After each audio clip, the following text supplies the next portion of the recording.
What is horror? Let's look at it through this slow unpacking of Innistrad Midnight Hunt. As always with these set boosters, we start with the art card. This one is from Danik, Bias Apparition from Chrysalis. This is the transformed version of Danik, otherwise known as the dude with the shield.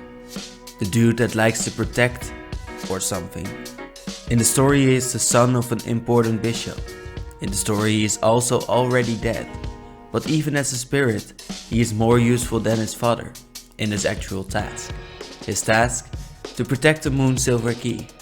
Not that I think he was successful. He basically just gave away the location in a second and the key is in possession of an aggressive vampire. He is more like a pushover with a kind heart. Is he inspiring? Actually, maybe. Because even if you are weak, you can still be kind. Or you can wish to be alone, like Danik. Bias? No, but he is useful. Elena Danner must have done some research. This piece seems like an old horror movie, and even though it is a swamp, you could imagine this site in a werewolf movie where the actors wore suits. It is just shadowy enough for us to wonder whether we see a beheaded human in the woods on the other side of this swamp. There is a small sign of Avacyn in the murky waters, showing us that our faith is lost, somewhere where we would not want to venture. But if you do go here, just know that there is nowhere you are safe and that there is no way to defend yourself. Good luck. A bat is a sign on Innistrad. It should tell you that vampires are probably near. Did you know that bat tokens have not been in an Innistrad set before? This one got a new art from Jody Muir too. Where before the bats were larger and more angry, this one seems more frantic. Almost as if it is trying too much to bite your face off. Jody made this bat spread its wings, showing that it is just slowing down. And there is an interesting choice in that the bat is blurred, to show us how fast it was going before. This bat might not be a danger, but it will be annoying, and hopefully not a distraction from more vampires to come. In this case you should hope you could charm them into sparing you. What else is a sign that vampires are near? The screams of humans. Duress is historically a card depicting a lot of pain. On Innistrad, pain is mostly administered by vampires, because they need it for sustenance. At a nice second place I would place devils. Among vampires, the Voldaren relish in their torture the most, as we see in this flavor. The Voldaren torture pits are so expansive that vampire prisoners have a nasty tendency to be forgotten for years. We are made to imagine what it is like to be tortured, fed upon, and then abandoned for years to centuries in this pit of pain. The only sensory updates would come from other screams of unidentified others. The art of duress also always features a torture coming from all sides, as a duress is not a direct pain. It is more the hopelessness that comes before and after that pain. I think being locked up in a torture chamber is a perfect example of this. Let's meet a Voldaren now. Olivia Voldaren is another vampire from the same family as these torture pits are from. This should tell you what kind of a woman she is. Maybe the flavor text can clarify things too. It says, "And you were almost finished with that ritual, weren't you, darling? How very rude of me. To make it up to you, I will send you an invitation to my wedding." Olivia is self-possessed, like a good vampire should be. She dislikes humans, likes to revel in riches, and usually does not come out to see some humans. Being invited to Olivia's wedding is a great boon for vampires, because everyone knows that Olivia's parties are the best. The card features weakening a creature by 2, showing what an ambush can do during the day. When it's night, you are very unlucky. Number 13 unlucky even. Chris Rallis made this card and the art of our protecting Danik, showing us that it does not matter to him what he makes, he just wants to make it extravagant, emotional, and he prefers moments, like we see here. Chaos in this art, order in the other, but a scene nonetheless. Josu Hernais made our second vampire of the day. Don't worry, we will get to werewolves very soon.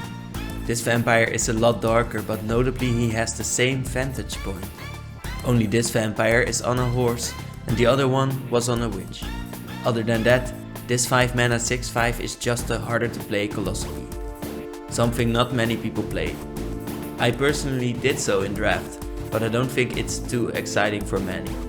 It is nice to look at this one's family and how it is different from the Voldaren. The flavor text tells, Markov vampires cultivate an image of such decadent elegance that it can be easy to forget they can feel the deadly fighting force. Another decadent family, but one that is a little more out there to the people. A little less mysterious maybe.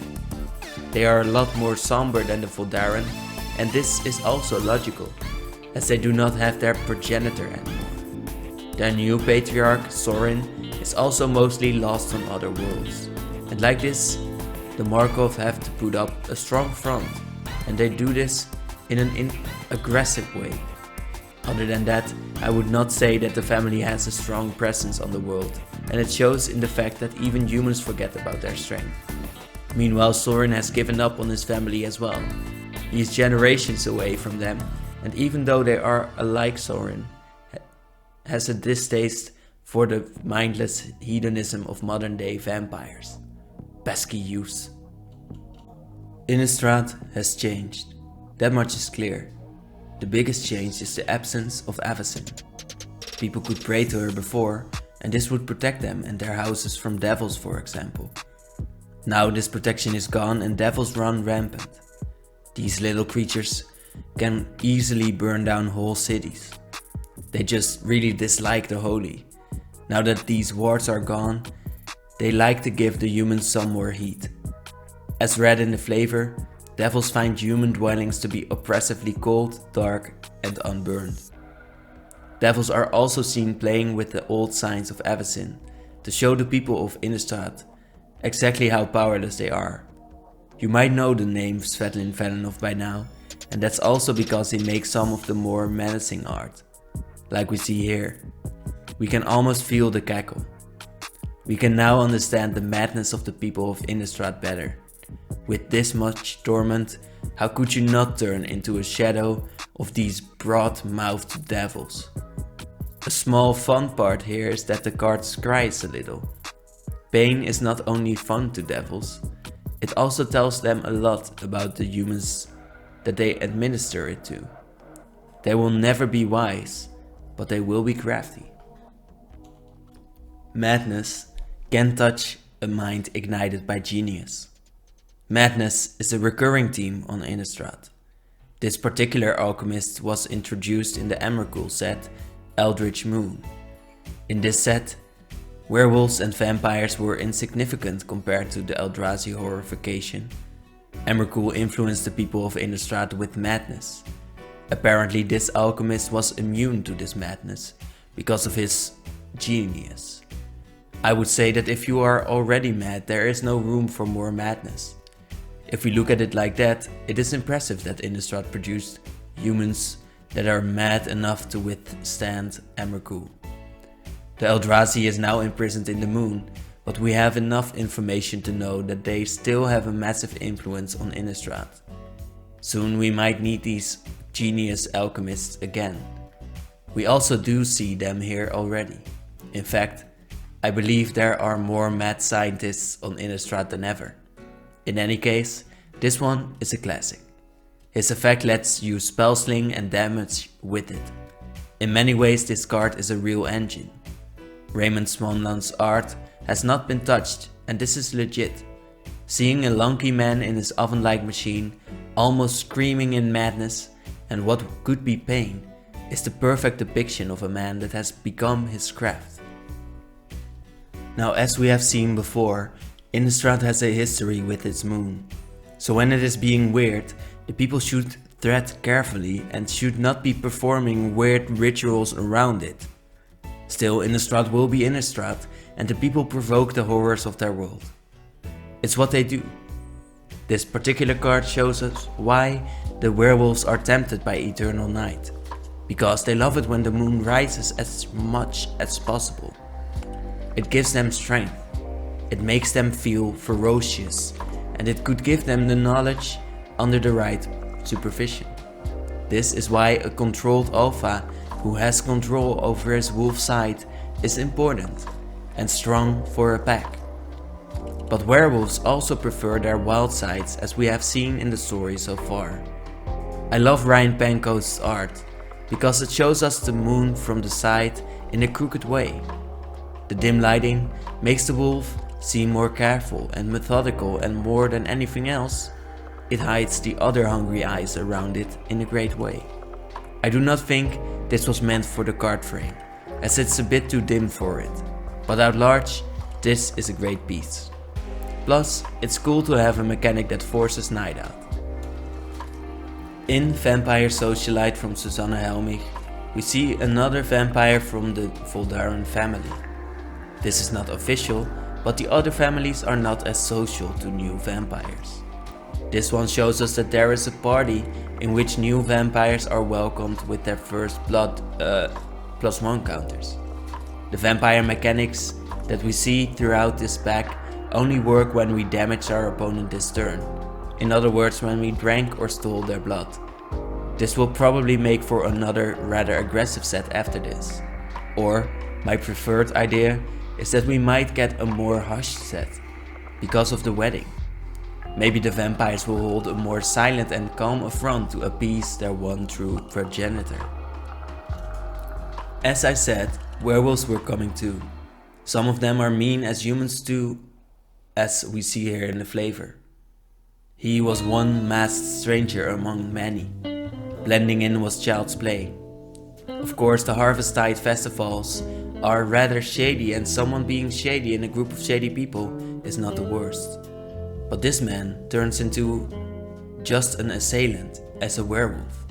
Its flavor says, when Tovalar's howl sounded from the woods, it was answered from the heart of the festival. This must have been terrifying, as is anything to be honest. We see the fires of the witches' effigies in the back, showing us that they tried not to be afraid. Yet, they should have been, as we see here. Werewolves transform. Stories are about transformation. So, in most werewolves, you can find great small stories. One-sided ones that go from A to B. A in this case is a lady that loves birds.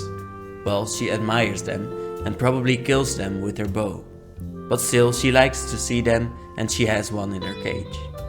These details are wonderful from Joshua Alvarado. The card is just an elven archer at this point. But when she transforms in point B, she becomes a giant spider for 3, which are massive stats and very effective ones. The only downside is that she cannot really admire the wings that she has shredded as a werewolf. This is the curse of the werewolf in full effect. Although, as we have seen, not all werewolves hate the curse. Some learn to at least live with it. Tovalar does. He is an alpha wolf, one that has learned to wear a sword even as a wolf. Because I have told you about how clunky that must be. But let's look at this cool version of him wearing an axe and a sword. I've bashed him already though, so let's look at what Arlen thinks about him. It's hard to resist temptation sometimes.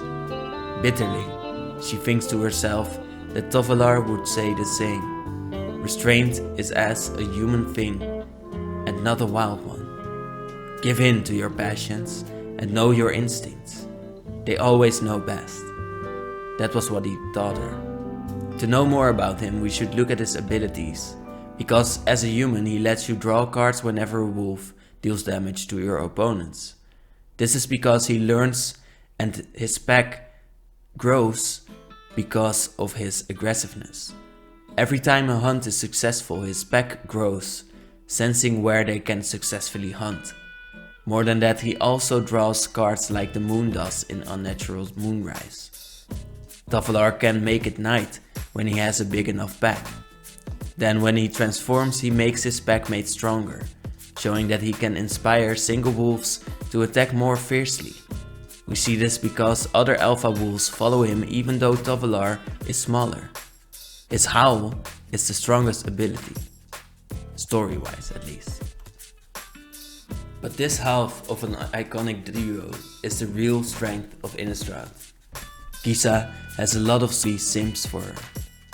What is funny is that it is established how humans hate it when their families get turned to ghouls, and Kisa is reveling in her zombies crawling for her. How cruel she must be. But she really only craves for one man. With all of the zombies she can create that will decay in a short time, Kisa really looks for her one friend. And this first piece of her story fits their relationship perfectly. If only because our parents never saw fit to give me another, better brother. Which was very selfish of them, really. If they weren't interested in making more the slow way, they could have built me something. But as you are both the only brother I have and the only person to remotely clever enough to understand my genius, I suppose you will, regretfully, have to do.